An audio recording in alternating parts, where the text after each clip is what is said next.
ఉప్పు కప్పు రంబు.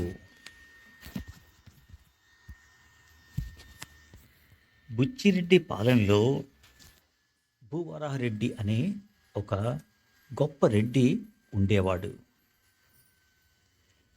వారి ఇంటికి ఎదురింటిలో అచ్చమాంబ అనే 10 ఏళ్ల అమ్మాయి ఉండేది. అచ్చమాంబ 5వ తరగతి చదువుకునే పిల్ల.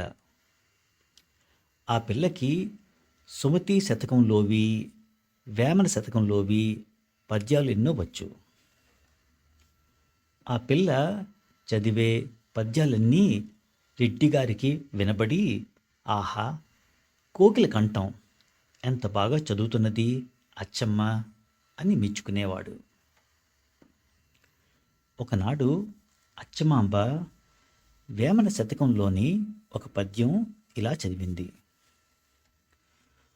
ఉప్పు కప్పు రంబు ఒక్క పోలిక నుండు, చూడ చూడ రుచుల జాడ వేరు, పురుషులందు పుణ్య పురుషులు వేరయా, విశ్వదాభిరామ వినురవేమ.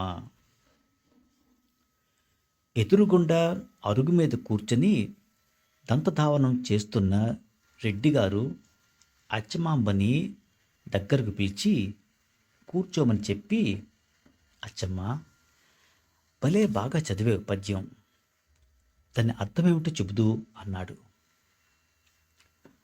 అందుకు అచ్చమ్మ ఆయన అడగటమే తడవుగా, అర్థానికేముంది మామ, ఉప్పు కర్పూరం కూడా చూడడానికి తెల్లగానే ఉంటాయి.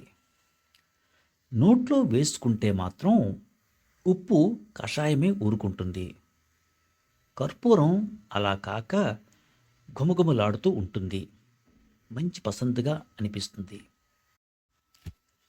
అలాగే మనుషుల్లో మంచివాళ్ళు, చెడ్డవాళ్ళు పైకి ఒకలాగే కనపడ్డా వాళ్ళ గుణాల్లో తేడాలుంటాయి అని చెప్పింది. అరటిపండు ఒలిచి చేతులు పెట్టినట్లు చక్కగా చెప్పావమ్మా అని మెచ్చుకుంటూ రెడ్డిగారు లోపలికి వెళ్ళి చక్కెరకేళి అరటిపళ్ళ గెల ఒకటి తెచ్చి అచ్చమ్మకు బహుమతిగా ఇచ్చాడు. ఆ పద్యంలోని భావం చాలా గొప్పగా ఉందనిపించింది రెడ్డిగారికి. పురుషులంతా ఒకలాగే కనపడ్డా వాళ్ళలో పుణ్యపురుషులు వేరు అని చెప్పటానికి ఎంత మంచి ఉపమానం తీసుకొచ్చాడు వేమారెడ్డి అని మెచ్చుకుంటూ భూవరాహరెడ్డి పెరట్లోకి వెళ్ళేసరికల్లా ఆయనకి తమ కోడి పుంజులు 2 కనపడ్డాయి. ఆ పుంజులకి కొంచెం దూరంలో పెట్టలు, వాటి పిల్లలు తమ తమ ముక్కులతో ఆహారం ఏరుకుంటూ కనబడ్డాయి. ఇంతలో రెడ్డిగారి పని మనిషి వచ్చి 2 పుంజుల ముందు గుప్పుడేసి నూకలు జల్లి చక్కా పోయింది. పెట్టలు పిల్లలు బిలబిలామంటూ నూకల కోసం గుమిగూడేయి.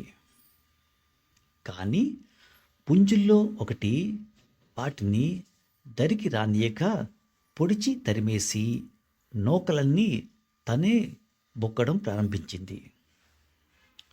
అవన్నీ 2వ పుంజు దగ్గర పడ్డ నూకల కోసం అక్కడికి చేరాయి.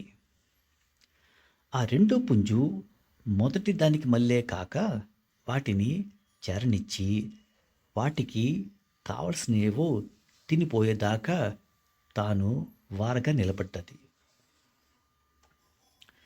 ఒక పుంజు స్వార్థంతో తక్కిన కోళ్లను దగ్గరికి రాకుండా తరిమేయడం, 2వ పుంజు వాటిని చేరనిచ్చి ఆదరించటం చూసేసరికి రెడ్డిగారికి చాలా ఆశ్చర్యం వేసింది.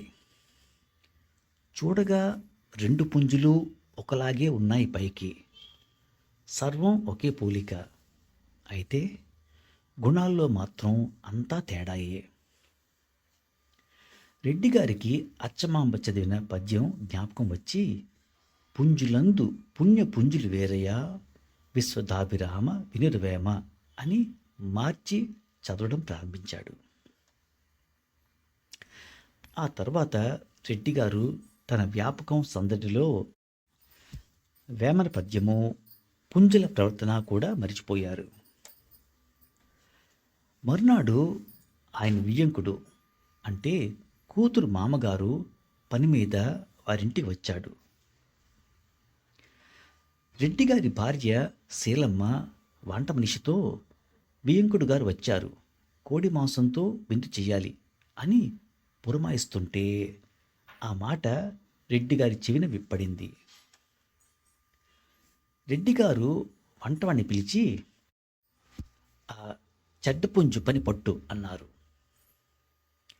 వంటవాడికి ఈ మాటలు అర్థం కాలేదు. పుంజుల్లో మంచి చెడ్డ ఏమిటి అనిపించింది వాడికి.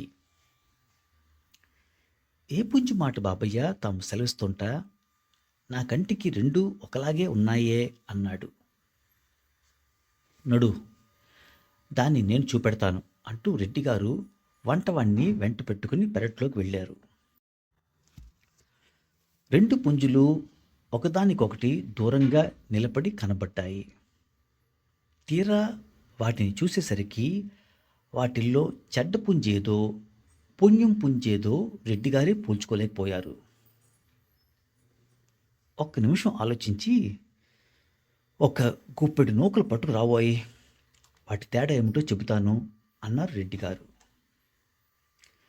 వంటవాడు నూకలు తెచ్చి పోసి పోయటంతో ఒక పుంజు బాణంలా వచ్చి నూకల్ని మింగడం ఆరంభించింది. రెండో పుంజు కూడా వచ్చి తినబోయింది. కానీ మొదటి పుంజు దాన్ని దూరంగా తరిమేసి మళ్ళీ వచ్చి మింగడం ప్రారంభించింది. ఇదే నోయ్ నే చెప్పిన చెడ్డ పుంజు అన్నారు రెడ్డిగారు. దానిని పట్టుకొని పనివాడు వెళ్ళిపోయాడు. మనసుకు నచ్చిన పుంజును మక్కువగా చూసుకుంటూ నిలబడ్డారు రెడ్డిగారు. సమాప్తం.